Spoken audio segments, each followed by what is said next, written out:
Perbandingan ekosistem kripto, Kronos, BNB, dan Leo. Mana yang lebih baik? Halo dan selamat datang kembali. Anda tahu ya, membaca white paper kripto tuh seringkali kayak mencoba 3 hidangan dari koki yang sama sekali berbeda. Haha, betul itu. Yang satu nyajiin masakan molekuler yang futuristik, rumit banget. Yang satu lagi steak klasik tapi dieksekusi dengan sempurna. Dan yang ketiga, mungkin hidangan sederhana tapi punya cerita yang bikin haru di baliknya. Tepat. Masing-masing punya tujuan dan rasa yang beda banget. Dan masing-masing punya resep rahasianya sendiri yang mereka yakini paling jago. Nah, itu yang mau kita bongkar hari ini. Betul sekali. Untuk pembahasan kali ini, kita akan mengintip resep rahasia dari 3 token exchange besar. Kronos atau CRO yang visioner, lalu ada BNB Smart Chain yang pragmatis, dan yang terakhir Unused Leo atau Leo yang ceritanya unik banget. Dan sumber kita langsung dari dokumen mereka masing-masing ya. Yup, kutipan langsung dari white papernya. Jadi pertanyaannya simple. Apa sih yang mereka janjikan? Dan seberapa beda filosofi dapur mereka buat sukses? Oke, mari kita mulai dari yang paling futuristik, Kronos. Yang menarik di sini tuh gimana setiap dokumen ini mencerminkan bukan cuma teknologi tapi juga kepribadian dan DNA dari masing-masing proyek. Ini bukan sekedar soal kode loh, ini tentang visi bisnis yang mereka tawarkan ke Anda. Nah, kalau ngomongin visi, Kronos ini visinya setinggi langit. Judul dokumennya aja udah membangun ekonomi token yang terbuka dan dapat diakses AI. Wow. Kayak baca pembukaan film sci-fi kan? Mereka langsung gambarin kontras yang tajam banget. Di satu sisi ada produk keuangan tradisional yang katanya tutup 80% dalam setahun. Kuno gitu ya? Kuno banget dan didesain untuk alur kerja manual. Di sisi lain, mereka nawarin tokenisasi aset spektrum penduh yang aktif 24/7/365 dan, ini kuncinya, aman untuk transaksi AI. Jadi mereka nggak memposisikan diri sebagai alternatif, tapi lebih kayak lompatan evolusi ya? Betul. Dan yang menurut saya paling cerdas di sini adalah gimana mereka nggak jadi musuh dunia lama, tapi sebagai jembatan kan? tepat sebagai jembatan. Anda bisa lihat di diagram mereka ada 3 pilar utama, mesin tokenisasi, lalu ekosistem DeFi yang berkembang, dan yang paling nyuri perhatian saya, AI SDK. Software Development Kit untuk AI. Nah itu dia. Analisisnya visi Kronos ini emang ambisius banget. Mereka nggak cuma mau jadi rel kereta buat transaksi, tapi mereka mau bangun seluruh kota di sekitarnya. Kota? Maksudnya? Ya, kota di mana aset dunia nyata, saham, obligasi, bahkan sertifikat rumah Anda bisa diubah jadi token digital dan diperdagangin sama siapa aja.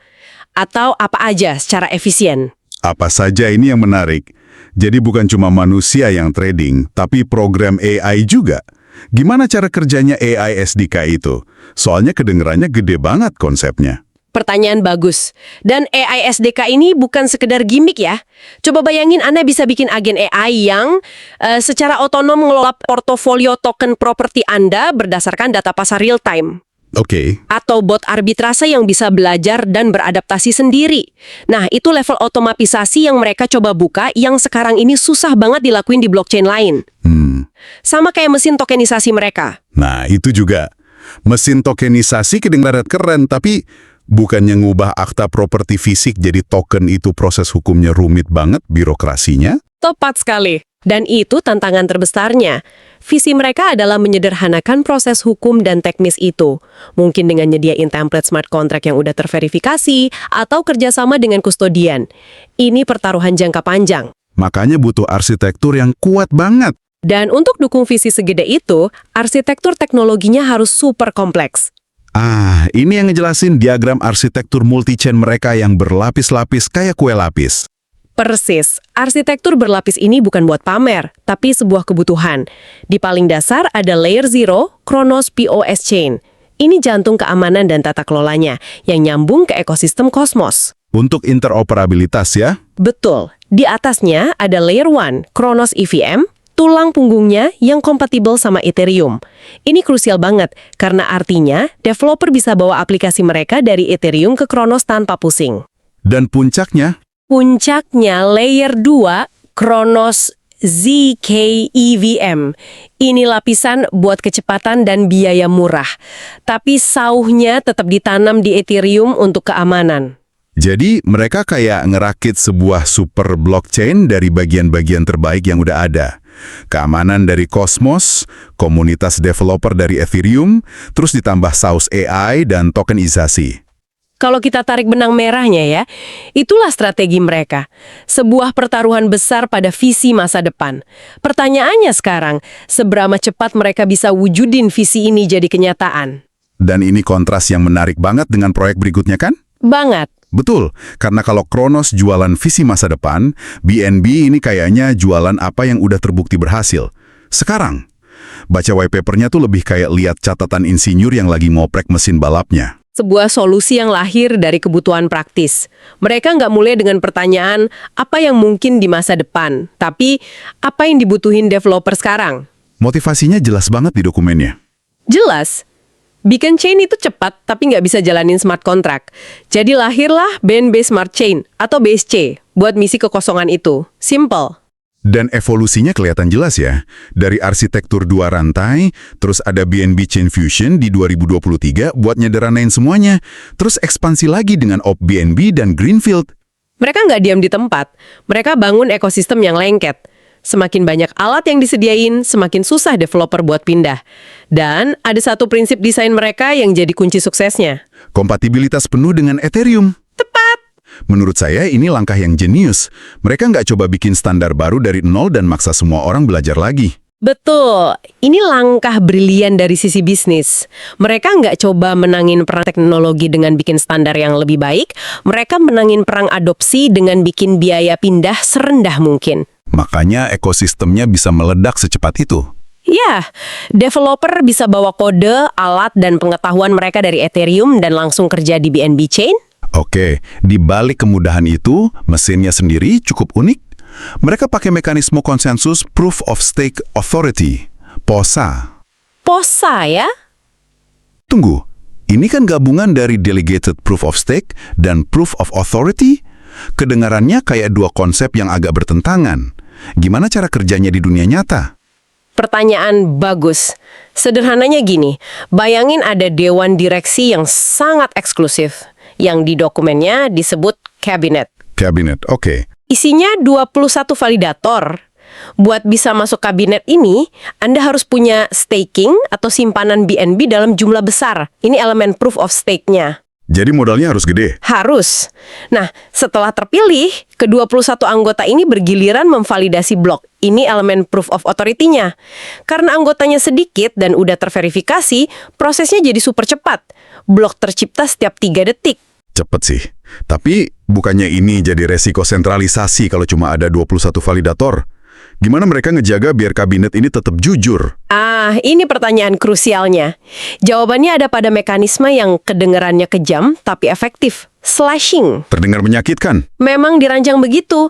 Mekanisme slashing ini di dunia kripto sering dianggap polisi otonom. Nggak ada negosiasi, nggak ada banding. Langsung dihukum sistem gitu? Validator yang malas atau jahat.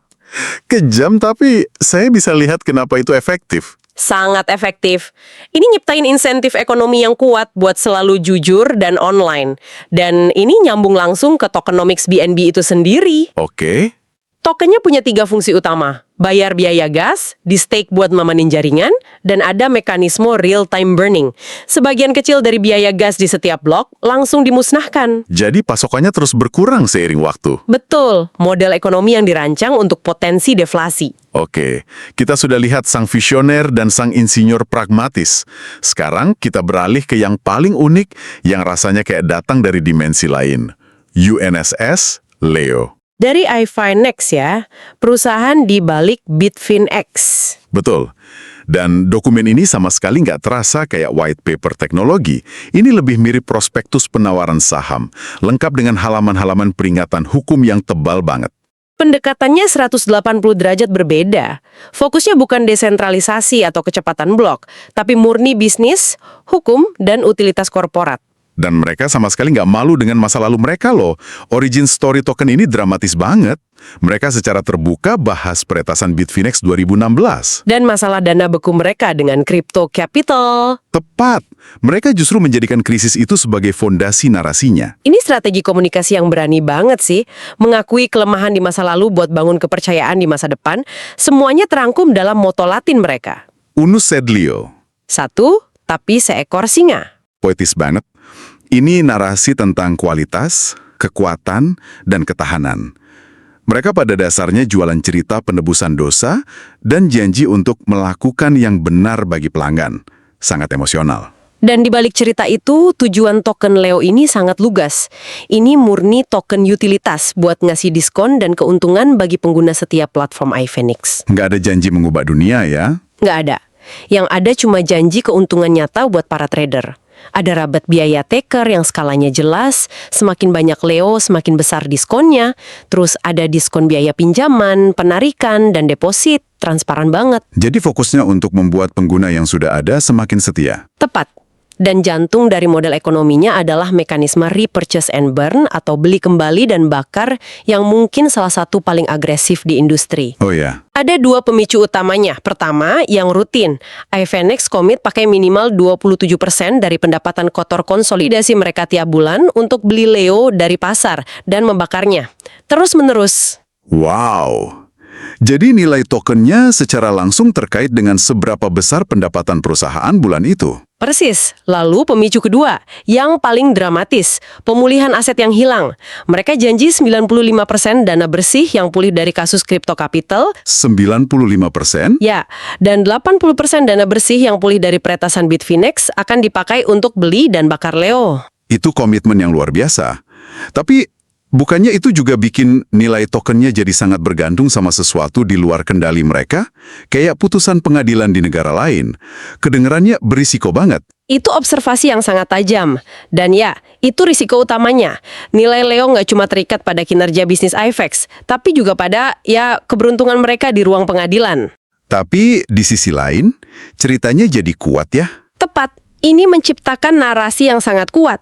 Kalau kami berhasil, Anda sebagai pemegang token juga akan berhasil. Ini menyelaraskan kepentingan semua pihak dengan cara yang sangat eksplisit. Model yang beda banget dari Kronos dan BNB. Oke. Setelah kita bedah 3 resep ini, mari kita sajikan ketiganya di satu meja. Ini beneran kayak ngebandingin mobil konsep futuristik, mobil balap yang terus di-upgrade sama truk pekerja keras yang super andal. Haha, analogi yang pas. Dari sisi visi dan ambisi, bedanya mencolok banget. Kronos jualan mimpi besar soal ekonomi masa depan yang digerakin AI. Sebuah pertaruhan jangka panjang. Sementara BNB? BNB, di sisi lain, jualan ekosistem yang udah mateng, cepat, dan terbukti berfungsi hari ini. Sedangkan Leo Nggak jualan visi teknologi sama sekali. Ini ngalir langsung ke teknologi yang mereka bangun kan?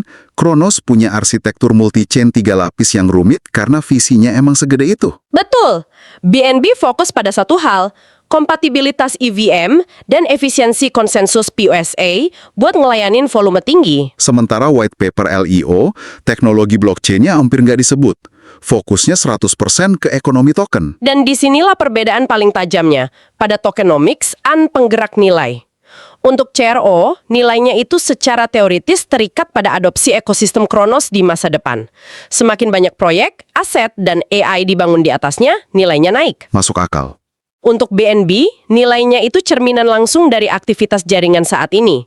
Didorong oleh biaya gas, kebutuhan staking buat keamanan, dan mekanisme pembakaran yang teratur dan bisa diprediksi. Sementara Leo, penggerak nilainya paling tradisional kalau boleh dibilang gitu. Sangat.